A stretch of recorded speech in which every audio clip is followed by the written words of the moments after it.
একটা দেশ আছে বাংলাদেশ, নাম শুনেছেন? পিছনের মানুষগুলো একটু নাম শুনেছেন না শোনেন? বাংলাদেশের রাজধানীর নাম কি? ঢাকার সদরে একটা বিশ্ববিদ্যালয় রয়েছে, নেটে সার্চ দিন তাহলে পরে দেখতে পারবেন, যার নাম হলো জগন্নাথ বিশ্ববিদ্যালয়। কি নাম? জগন্নাথ বিশ্ববিদ্যালয়। এতদিন আমার দেশের প্রধানমন্ত্রী হলে আগে নামটা পাল্টে দিত নাকি, বুঝতে পারছেন না? আমাদের দেশের প্রধানমন্ত্রী হলে আগে নামটা পাল্টে দিত, কিন্তু এখনো পর্যন্ত জগন্নাথ বিশ্ববিদ্যালয়। জগন্নাথ বিশ্ববিদ্যালয়ের একজন হাই এডুকেটেড শিক্ষিতা মহিলা, যার নাম হলো রীতা কুন্ডু। হিন্দু না মুসলমান? কয়েক মাস আগে কালেমা পড়ে মুসলমান হয়েছে। কারণ থাকতে পারে না, পারে না? আমার বন্ধুরা, তিনি যখন মুসলমান হলেন, মুসলমান হওয়ার বার্তা দেওয়ার জন্য তিনি মোবাইলের মধ্যে একটা ভিডিও বানালেন সুন্দর করে। ভিডিওর হেডলাইনে লিখেছেন, আমি কেন মুসলমান হলাম। নিজের মুসলমান হওয়ার কারণ সুন্দর করে এখানে বর্ণনা করেছে। আমার বন্ধুরা, তিনি যখন ভিডিও যখন আপলোড করলেন ফেসবুকে আর ইউটিউবে, ক্ষণিকের মধ্যে এই লক্ষ্য করলাম বাংলাদেশ জুড়ে, এমনকি ভারত, বাংলাদেশ, পাকিস্তান, পার্শ্ববর্তী দেশগুলোতে তলপাড় শুরু হয়ে গেল। একজন হাই এডুকেটেড শিক্ষিতা মহিলা কেমন করে কালেমা পড়ে মুসলমান হয়ে গেল। কি ব্যাপার, কি কারণে মুসলমান হয়ে গেল? আমার বন্ধুরা, সে মুসলমান হলো কেন, কি এমন কারণ জানার জন্য সাংবাদিকেরা সকালবেলা তার বাড়ির দরজাটার সামনে গিয়ে ভিড় করে বলে, ও পণ্ডিতা কুন্ডু, কেন কালেমা পড়ে মুসলমান হয়েছে বলো। আমার বোন রীতা কুন্ডু তখন বলে, বলে ভাই, আমি কেন কালেমা পড়ে মুসলমান হয়েছি তোমরা যদি জানতে চাও তাহলে পরে অপেক্ষা করো। আমার বোন কিছুক্ষণ পর তৈরি হওয়ার পর তিনি তখন বলছেন, করোনা যখন সারা পৃথিবীকে স্তব্ধ করে দিয়েছে, করোনা যখন সারা পৃথিবীকে স্তব্ধ করে দিয়েছে, ঠিক সেই সময় আমি লক্ষ্য করে দেখলাম সারা পৃথিবী জুড়ে অসংখ্য মানুষের মৃত্যু মিছিল শুরু হয়ে গেছে। অসংখ্য মানুষের, মরা মানুষের লাশ আমি গঙ্গার নদীতে জলের মধ্যে ভেসে যেতে দেখেছি।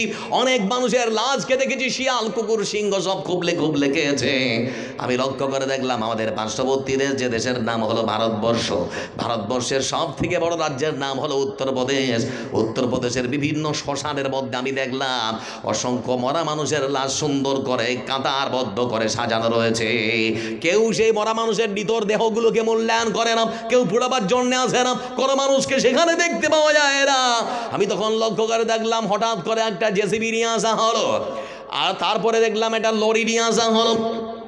জেসিবি করে লরিতে ওই মরা মানুষের দেহগুলোকে তোলা হলো। কিছুক্ষণের মধ্যেই দেখলাম ভিডিওর মধ্যে দেখতে পাচ্ছি সে মরা মানুষের লাশগুলো জঙ্গলের মধ্যে ফেলে দেওয়া হচ্ছে, আর কুকুর, শিয়াল এসে মরা মানুষের লাশগুলোকে টেনে টেনে শরীর থেকে চামড়া, চর্বি, মাংস সব ছিঁড়ে ছিঁড়ে খাচ্ছে। এই দৃশ্য যখন আমি দেখলাম আমি হতবাক হয়ে গেলাম। হাইর পৃথিবীর বুকে মানুষগুলোর বড় দেহ নিয়ে কেউ মূল্যায়ন করে না কেন, কেউ চিন্তা ভাবনা করে না কেন? হতে পারে এই বড় দেহটা কারো বাবার, কারো মার, কারো বোনের, কিন্তু কেউ মূল্যায়ন করে না। ঠিক সেই সময় আমি দেখলাম একটাই মাত্র ধর্ম ব্যতিক্রম, যার নাম ইসলাম। ইসলাম ধর্মের মধ্যে আমি যখন দেখলাম কেউ যখন মৃত্যুবরণ করেছে, ইসলাম ধর্মের অনুসারী কোনো মুসলমান যখন মৃত্যুবরণ করেছে, ওই মুসলমানরা তাদের মরদেহ বা মর মানুষের ভাইয়ের লাশটাকে না জঙ্গলে না সমুদ্রের মধ্যে নিক্ষেপ করেছে, বরং সুন্দর করে আগে গজল দিয়েছে, তারপরে কাফন সুন্দর করে পরিয়েছে, তারপরে খাটে তুলেছে, কাঁধে করে কবর পর্যন্ত নিয়ে গিয়ে সুন্দর করে দাফন দিয়েছে। আমি তখন মনে মনে চিন্তা করলাম যে ইসলাম ধর্ম এত, যে ইসলাম ধর্ম একটা মরা মানুষকে এত সম্মান আর শ্রদ্ধা জানাতে পারে, সেই ইসলাম ধর্ম কখনো মানুষ মারার শিক্ষা দিতে পারে না। আমার তখন ইসলামকে জানার জন্য মনের মধ্যে চেতনার যেন কেমন একটা আশা জেগে উঠলো। আমি তখন মুসলমানদের সঙ্গে মিশতে শুরু করলাম। মুসলমানরা বলল, আমাদের জন্য আল্লাহ রাব্বুল আলামিনের পক্ষ থেকে এসেছে বিশ্ব মানবতার মুক্তির জন্য একখানা সংবিধান, যার নাম হলো কোরআন। কোরআন শিখার জন্য আমি দীর্ঘ 6 মাস প্রায় শিখলাম। 6 মাস কোরআন শিক্ষা অর্জন করার পর কোরআনে কারীমের মধ্যে আমি যতই প্রবেশ করি, কোরআনে বলি একখানা ধর্মগ্রন্থ, যতই পড়ি ততই পড়ার মজা লাগে। সুবহানাল্লাহ বলবেন না? আজকে যুবকেরা ফ্রি ফায়ারে, আর নারীরা, আপনাদের দিকে নারীরা সিরিয়াল টিরিয়াল দেখে না, দেখে না? দেখে স্বামী সংসার ছাড়তে পারে ওরা, কোরআন হাদিসি ছাড়তে পারে ওরা, ছাড়বে না বাংলা সিরিয়াল।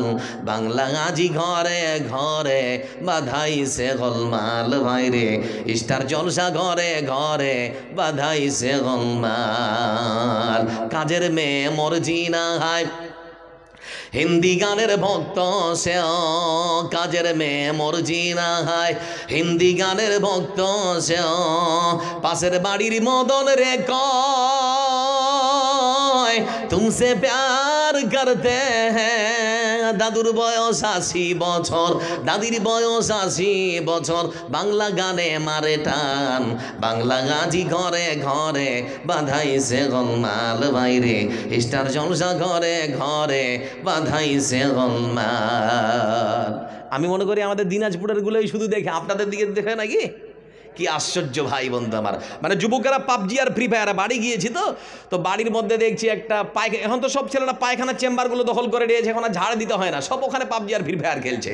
তাই বাড়ি গিয়েছি অনেকদিন পর, বাড়িতে গিয়ে ওই পায়খানার চেম্বারে বসে একটা ছেলে খেলছে, আর আমি রাস্তা দিয়ে হাঁটছি, ও গাল দিচ্ছে, রে শুয়ারের বাচ্চা। তাই বলছি আমাকে গাল দিল না কি রে ভাই? তাই আমি বলছি এই বাবু কাকে গাল দিলে, তুমি আমাকে গাল দিলে নাকি? তো বলছে হুজুর আপনাকে গাল দিইনি। তো বলছে কাকে গাল দিলা? তো বলছে এই মোবাইলের ভিতরে আমি একজনকে পার্টি করেছি, তোকে বলছি মার না বে, মার মার মার। তো মারে না, তো ওকে মারতে যখন বললাম, যখন মারলো না মনটা খুব খারাপ হয়ে গেল, তো ওকে গাল দিলাম, আপনাকে গাল দিইনি। ভাবতে পারছেন পাগল কত রকম আছে দুনিয়াতে, ভাবতে পারছেন?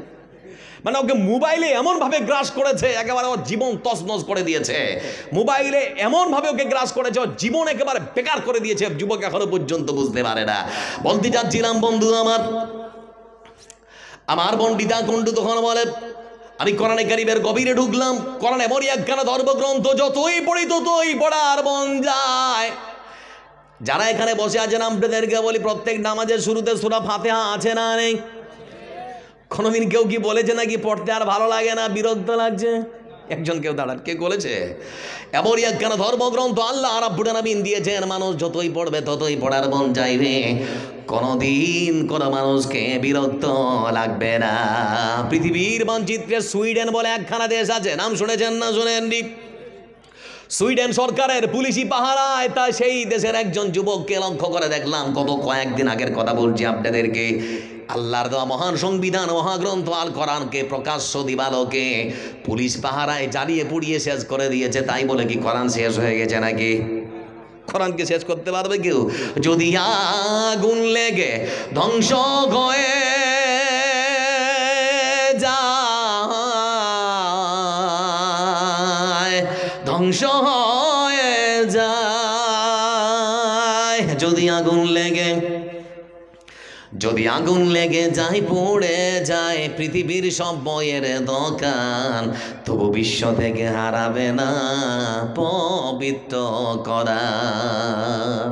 সুবহানাল্লাহ বলবেন না? যদি আগুন লেগে ধ্বংস হয়ে যায়, ধ্বংস হয়ে যায়, যদি আগুন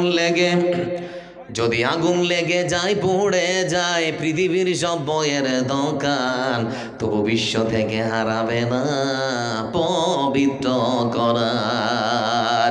করবে কেমন করে কোরআন ধ্বংস আগুনের তেজ, করবে কেমন করে কোরআন ধ্বংস আগুনের তেজ, আছে বিশ্ব জুড়ে লক্ষ লক্ষ কোরআনের হাফিজ, তারা ছাপিয়ে আসমানি বাণী, ছাপিয়ে আসমানি বাণী, বাজাবে কোরআনের মান, তবু বিশ্ব থেকে হারাবে না পবিত্র কোরআন, তবু বিশ্ব থেকে হারাবে না পবিত্র কোরআন। লিল্লাহে তাকবীর।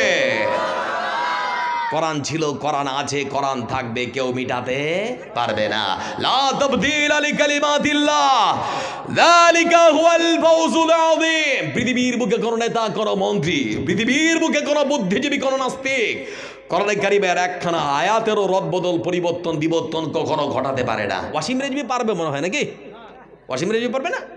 ও তো চেষ্টা করেছিল, পেরেছে। ও এসেছিল কোরআন থেকে 26টা আয়াত বাদ দিতে, আল্লাহকে ইসলাম থেকেই বাদ দিয়ে দিয়েছে, বলে চল তোর মতো বান্দার দরকার নেই। বেটা ইসলাম ধর্ম থেকে বাদ গিয়ে হিন্দু ধর্ম গ্রহণ করার পর মনে ভাবলো যে আমি ব্রাহ্মণ হব। তো ব্রাহ্মণরা বলছে যে আমাদের জায়গা দখল করতে এসেছে, লাদ মেরেছে এমন জোরে না। কয়েকদিন আগে ভিডিও বার্তা দিয়ে বলছে ইসলাম ধর্ম, মানে ইসলাম ধর্ম থেকে আমি বেরিয়ে এসে মনে করলাম শান্তিতে থাকবো, কিন্তু মনের মধ্যে কোনো শান্তি আর তৃপ্তি নেই। শুরু হয়েছে বেটা, এখন তো তুমি খালি দেখো কি হয়। বাংলাদেশের একজন আলোচিত সমালোচিত লেখিকা, যার নাম হচ্ছে তসলিমা নাসরিন, নাম শুনেছেন না শোনেননি?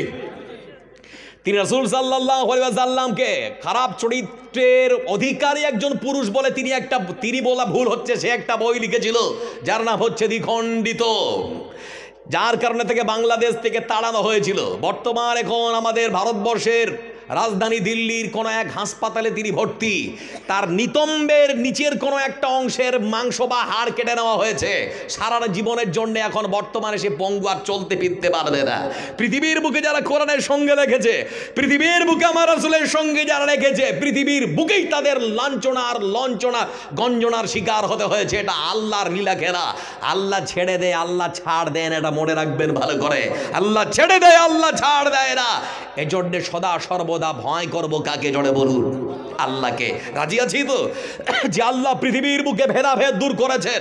কালো চামড়া ফর্সার চামড়ার মধ্যে কোনো পার্থক্য থাকতে পারে না। আমার পণ্ডিতা গুন্ডু তখন বলে, আমি কোরআনে কারীম যখন পড়তে শুরু করলাম,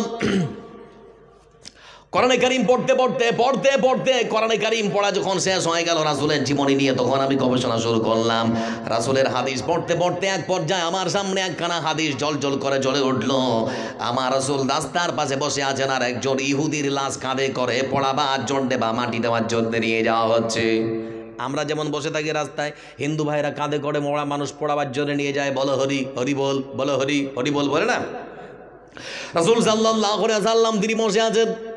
এমন সময় রাসূল সাল্লাল্লাহু আলাইহি ওয়াসাল্লামের পাশ দিয়ে যখন ওই মরা মানুষের লাশটা, বেধর্মীর লাশ, ইহুদির লাশ কাঁধে করে যখন নিয়ে চলে যাওয়া হচ্ছে, রাসূলুল্লাহ সাল্লাল্লাহু আলাইহি ওয়াসাল্লাম তিনি আর সেখানে বসে থাকতে পারলেন না, উঠে দাঁড়ালেন। লাশটা যখন অনেকটা দূরে নিয়ে চলে যাওয়া হয়েছে, রাসূল সাল্লাল্লাহু আলাইহি ওয়াসাল্লামকে সাহাবীরা জিজ্ঞেস করলেন, হে আল্লাহর রাসূল, বুঝলাম না, ওটা তো মুসলমানের লাশ নয়, বেধর্মীর লাশ, আপনি বসে না থেকে উঠে দাঁড়ালেন কেন? কি ব্যাপার বলুন না? রাসূলুল্লাহ সাল্লাল্লাহু আলাইহি ওয়াসাল্লাম তিনি বললেন, আমার সাথীরা তোমরা এক কথা বলো না, তোমরা একথা বলো না, তোমরা আমাকে আগে বলো যে মানুষের লাশ কাঁধে করে নিয়ে যাওয়া হচ্ছে, সে মানুষ কি মানুষ না?